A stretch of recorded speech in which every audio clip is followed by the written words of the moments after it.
Почитувани членови, ова денешно видео е објаснување за правата кои ви следуваат согласно закон, согласно колективен договор, правата кои што треба да ги знаете во врска со многу постапки кои се случуваат во армијата, во врска со подигање документи, решенија, поднесување барања, дисциплински постапки и така натаму.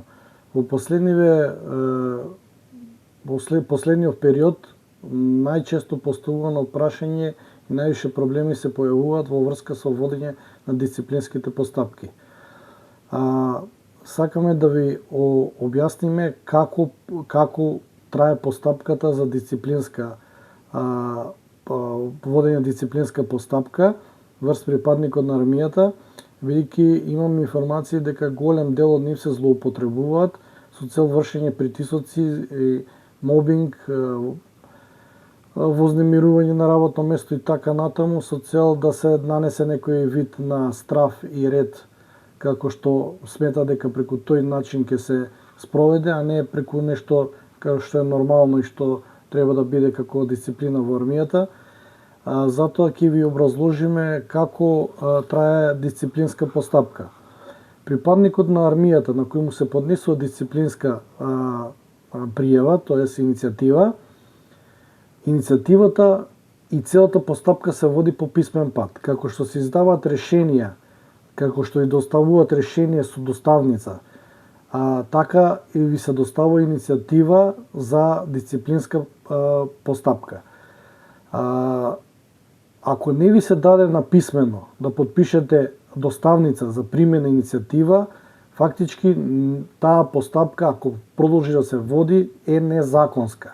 Затоа што постапката почиња со тоа што тој што ви ја поднесува иницијативата, ви поднесува иницијатива, писмена иницијатива и таа ви ја доставува во писмена форма, која што ви известува со тоа што ви ја доставува на писмено и врз основа на тоа, согласно правилникот за начинот на поведување и водење на дисциплинска постапка за утврдување на дисциплинска одговорност на воениот и цивилниот персонал на служба во армијата на Република Македонија и начинот на работата на комисиите за спроведување на постапката за утврдување на дисциплинска одговорност, се води постапка која што целата се води по писмен пат. Значи целата документација се води со писмен доказ.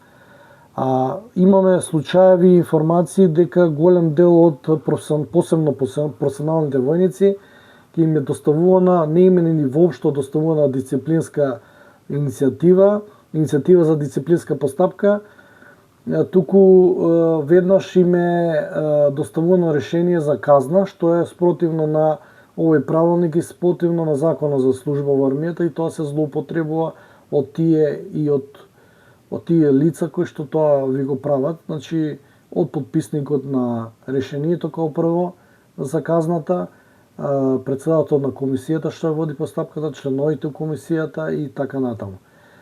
Ова е огромен проблем во армијата, долги години се провлекува вака, затоа мора професионалните војници да знаат дека голем дел од претпоставените лица ова го злоупотребуваат со цел да се шири некоја си страф и некоја си нивно измислен начин на дисциплинирање на професионалните војници со цел да бидат мирни и да не бараат други права кои што им следуваат согласно закон. Така да за членовите на синдикатот секој што ќе му биде поднесено дисциплинска иницијатива за дисциплинска постапка, да се обрати на синдикалниот представник каде што е во таа единица и да го извести синдикатот, освен доставница од иницијативата, да не подпишува ништо друго, бидејќи се подметнуваат разни документи кои што после се на штета на припадникот, кој што таа дисциплинска иницијатива прераснува од дисциплински престап и казна, и таа стои во досието и после ви влие на мисија, за унапредување во чин водник и така натаму и така натаму. Така да не наседнувајте на тие финти, советувајте се со синдикатот и синдикатот ќе ви каже како да постапувате во врска со водењето на дисциплинската постапка, бидејќи веќе многу ни е јасно дека тоа се злоупотребува.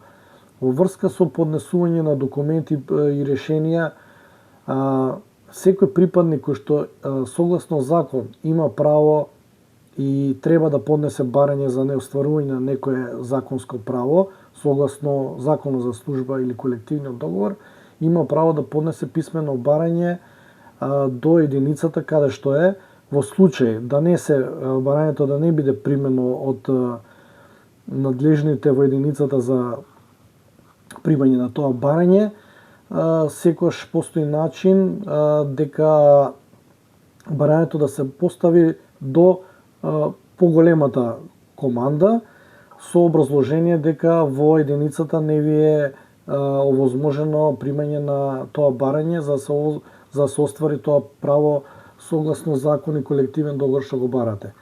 Значи, тоа дека претпоставениот требал да биде запознаен, па он да го одобрил, бла-бла, и тие рик, мик, кик, тие образложенија кои што ги даваат они, така да тоа е гола вода, ништо тоа не важи. Важи Закон за служба во армијата и колективен договор. Закон за служба во армијата убаво предвидува. Член 17 барањето да се поднесе од припадникот и во рок од 15 дена да му се одговори. Не пишува како треба да оди, преку кого треба да оди, зошто треба да оди. Се знае, во единицата има архива, се доставува таму во 2 примерока, заверени со печат и со бројче и со датумот тој ден, еден примерок за единицата, еден примерок за вас. Доказ дека сте доставиле. Ако не ви ги заверат, значи не сте ги доставиле или не ви ги овозможува да ги доставите. Затоа има друг начин како да се достават. Тоа дека треба првин претпоставениот да го разгледа, па да го одобри, па не знам, он да видел дали треба, тоа е само еден начин, измислен, како војниците да не ги остваруваат правата.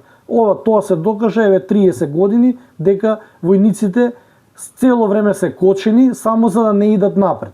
И тоа ден денеска се прави. Затоа не бидете неуки во овој дел, затоа сме ние тука да ви објасниме кои ви се правата согласно закон, го пишува тоа црно на бело, тоа е закон, не е измислено, нивното што го зборувате е измислено, така да нивното не го пишува никаде дека треба да помине преку претпоставениот, да го видел, да го одобри. Ниту е он работодавец, ниту е он овластен тоа да го прави. Се знае, кој е овластен во единицата? Командантот, тој овозможува согласно неговите подовластувања да донесе решенија врз основа на тоа што е овластен, што не е овластен има друг и така натаму и така натаму. Врз основа на кога ви достува некое решение, одбиено на некое ваше барање или така натаму, решението се достава исто со доставница. Доказ дека од на тој и тој ден сте го добиле тоа решение. У секој решение треба да има правна полука. Дека имате да се жалите дали за 8 дена, дали за 15 дена, зависи од што, до второстепена комисија или до друг надлежен орган кој што ќе го разгледа барањето по втор пат. Ако не подпишете доставница, не сте го примиле решението. Ако не го примите решението, ви го кажат усмено, немате право да се жалите на тоа и немате никаква законска основа. Затоа се мора да иде преку хартија. Значи, секое решение, дали одбиено или не знам какво, мора да ви го достават со доставница, го примате и во тоа решение пишува правната полука колку време имате рок да се жалите. Многу луѓе, многу припадници во армијата не можат да остварат права, општи, прости, што се нормални права согласно закон и колективен договор, поради недозволување на одредени луѓе тоа да го спроведуваат. Многу смешни ситуации има каде што луѓето не ги знаат своите права и за работи кои што му следуваат согласно закон, не знаат како да постапуваат. Луѓе, затоа постои синдикатот. Синдикатот ќе ви каже како треба. Само треба да бидете да се обратите до синдикатот кај што членувате и да ви објасни.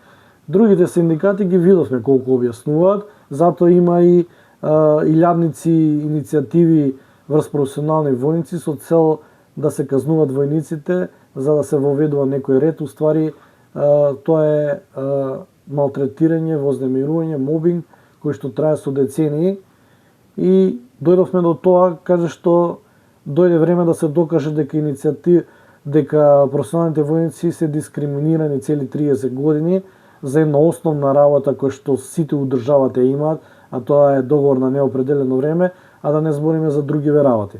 Така да обратете се до синдикатот, све ќе ви биде објаснето ако имате некаков проблем во врска со документи, примање наредби, решенија, иницијативи за дисциплинска одговорност и така натаму и така натаму. Поздрав!